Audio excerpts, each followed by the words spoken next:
नमस्कार, live cities देख रहे हैं आप। मैं हूं आपके साथ धीरज सिंह।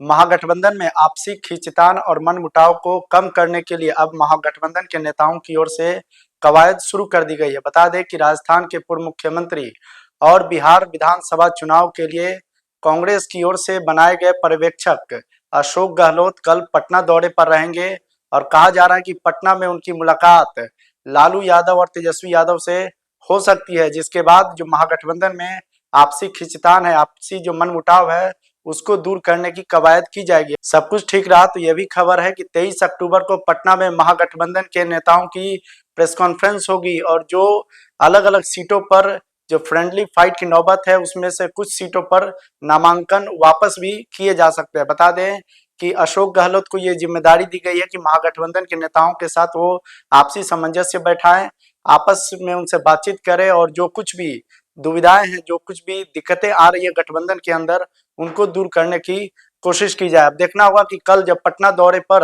अशोक गहलोत आएंगे और राजद सुप्रीमो लालू यादव और तेजस्वी यादव से जब उनकी मुलाकात होगी, तो उस मुलाकात के बाद क्या कुछ निष्कर्ष निकलता है। चूंकि महागठबंधन की ओर से जो लिस्ट जारी किए गए, महागठबंधन की ओर से जो उम्मीदवार के लिस्ट जारी किए गए विभिन्न पार्टियों के द्वारा, उसमें कहा जा रहा है कि 254 सीटों पर जो है एक तरीके से प्रत्याशियों की घोषणा की गई है। कई सीटों पर फ्रेंडली फाइट की नौबत भी आ गई है। बता दें कि लगभग 6 ऐसी सीटें हैं जिस पर राजद और कांग्रेस आमने सामने हैं। 4 ऐसी सीटें हैं जिस पर कांग्रेस और सीपीएम आमने सामने हैं।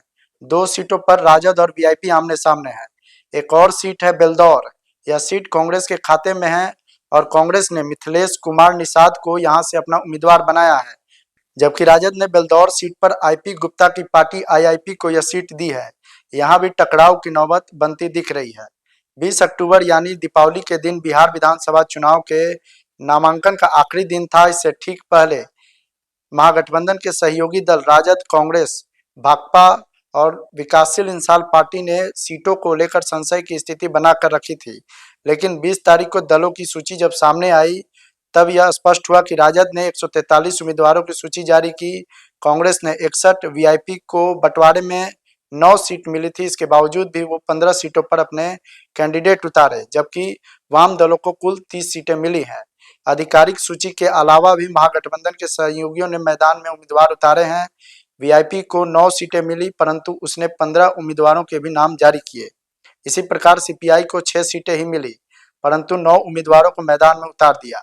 सीपीएम जी से 4 सीटें मिली, उसने 6 उम्मीदवार दिए। इस लिहाज से महागठबंधन में कुल उम्मीदवारों की सूची 243 से बढ़कर 254 हो गई। हालांकि दावा किया जा रहा है कि जब नाम वापसी की प्रक्रिया समाप्त होने से पहले कई जो सीट है उस पर महागठबंधन के जो प्रत्याशी फ्रेंडली फाइट करते हुए नजर आ रहे हैं, वो वहां से अपने नाम को वापस कर सकते हैं। अब इसीलिए राजस्थान के पूर्व मुख्यमंत्री और कांग्रेस की ओर से बिहार विधानसभा चुनाव के लिए बनाए गए वरिष्ठ पर्यवेक्षक अशोक गहलोत पटना दौरे पर आ रहे हैं। पटना में कहा जा रहा है कि उनकी मुलाकात राजद सुप्रीमो और नेता प्रतिपक्ष तेजस्वी यादव से भी हो सकती है, जिसके बाद सब कुछ सामान्य करने की कोशिश की जाएगी। अब देखना होगा कि जब इन नेताओं से इनकी मुलाकात होती है तो क्या सब कुछ सामान्य हो पाता है या नहीं। चूंकि कहा जा रहा है कि 23 तारीख को कांग्रेस की ओर से यह भी कोशिश है कि अगर सब कुछ सामान्य रहा, सब कुछ ठीक से रहा, तो महागठबंधन की ओर से तेजस्वी यादव को